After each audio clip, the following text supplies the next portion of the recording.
বন্ধু, শুভাকাঙ্ক্ষী, সজ্জন, তোমরাই আমার আপনজন। শুভেচ্ছা, অভিনন্দন, আমন্ত্রণ আজকের এপিসোডে। আবৃত্তি করব স্বরচিত কবিতা মানুষ ও পশু।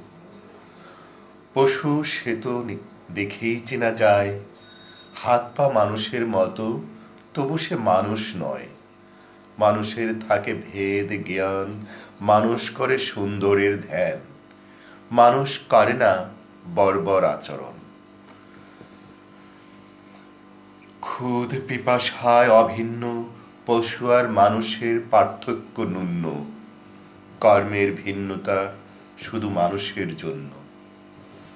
মনুষ্য আকৃতির পশু সংখ্যাগরিষ্ঠ প্রাণী, বিষ বাষ্পে নীলাভ আকাশ, কলঙ্কিত হয় ধরণী। ধন্যবাদ।